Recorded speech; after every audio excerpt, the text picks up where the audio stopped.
విజయవాడ విలయవాడగా మారింది. సరిగ్గా 20 ఏళ్ల క్రితం ముంచెత్తిన విధంగానే నగరాన్ని వరద ముంచేసింది. ఇదంతా చెంతనే ఉన్న కృష్ణమ్మ ఉగ్రరూపం అనుకుంటే పొరపాటే. అప్పుడు ఇప్పుడు ఈ కన్నీటి వరదకు నగర సమీపం నుంచి వెళుతున్న బుడమేరే కారణం. గత 5 ఏళ్లు బుడమేరు ఆధునికీకరణలో వైకాపా ప్రభుత్వం చూపిన నిర్లక్ష్యానికి తోడు ఆక్రమణలు నగరంలో జలవిలయానికి దారితీశాయి. వేల మంది నిరాశ్రయులయ్యారు. అగ్నికి ఆజ్యం పోసినట్లు రికార్డు స్థాయిలో కురిసిన వర్షానికి తోడు బుడమేరు ఆక్రమణలు గత ప్రభుత్వం ప్రదర్శించిన నిర్లక్ష్యం నగరాన్ని ముంచేసింది. నగరంలో ఏ రోడ్డు చూసినా వరదమయంగా మారింది.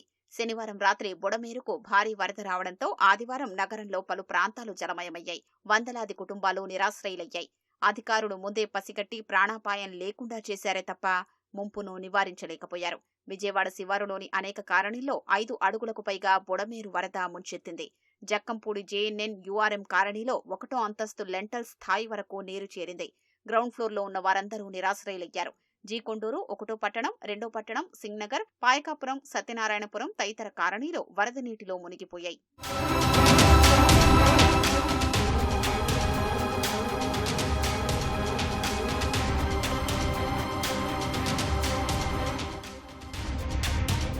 బుడమేరు ఖమ్మం జిల్లా నుంచి మొదలై మైలవరం, విజయవాడ, గన్నవరం, గుడివాడ మీదుగా కొల్లేరు సరస్సులో కలుస్తుంది.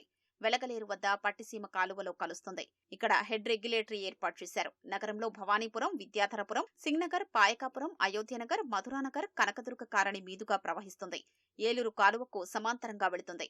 నగరంలో ఈ ప్రాంతాలు అత్యంత విలువైన నివాస ప్రాంతాలుగా మారాయి. దీంతో బుడమేరు ఇరువైపులా ఆక్రమణలకు గురైంది. ఎవరికి వారు ఆక్రమించి నకిలీ పట్టాలు, దస్తావేజులు పుట్టించి ఇళ్లు నిర్మాణం చేశారు. బుడమేరు డ్రైన్లు సామర్థ్యం కేవలం 15,000 క్యూసెక్కులు మాత్రమే.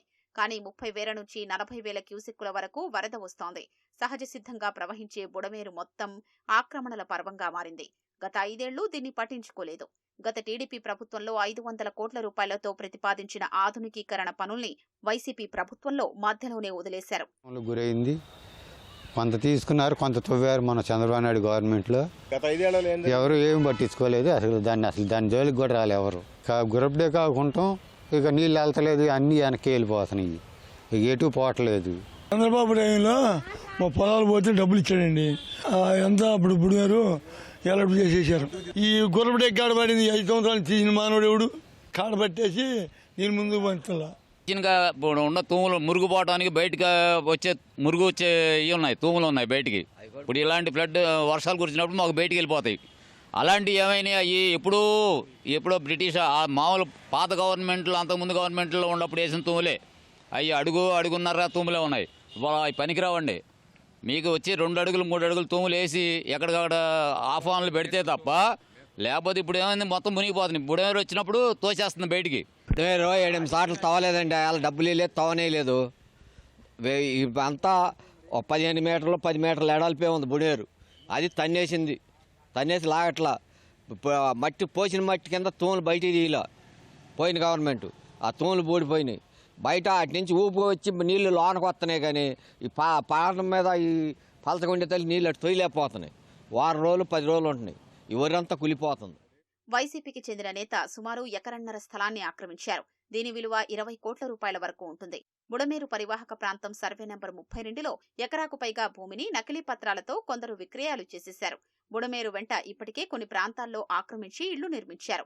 పాయకాపురం చెరువు ప్రాంతంలోనూ ఆక్రమణలు ఉన్నాయి. శని, ఆదివారాల్లో కురిసిన వర్షపాతం గత 200 ఏళ్ల చరిత్రలో ఎప్పుడూ కురవలేదని అధికారులు చెబుతున్నారు. దీనివల్ల నగరాన్ని వరద ముంచెత్తిందని చెబుతున్నారు. కానీ నగరంలో ఎక్కడా అవుట్ఫాల్ డ్రైన్లు లేవు. వరద ఎటు వెడుతుందో తెలియదు. నగరంలోని కొన్ని డ్రైన్లు కృష్ణలంక సమీపంలో నదిలో కలిపారు. కానీ కృష్ణాలో ప్రస్తుతం 7.5 లక్షల క్యూసెక్కులు వస్తుండటంతో డ్రైన్ల వరద నదిలో కలిసేందుకు అవకాశం లేకుండా నిలిచిపోయింది. ఈ కారణంతో పీఎన్బీ బస్టాండ్ మొత్తం మునిగిపోయింది. వెలగలేరు నుంచి 8,000 క్యూసెక్కులు కృష్ణానది కాలువలోకి వదులుతున్నారు. మిగిలిన నీరు విజయవాడ నగరంపై పడింది. బుడమేరు కాలువను ఆధునికీకరిస్తే ముప్పు తప్పుతుందని విజయవాడ వాసులు చెబుతున్నారు.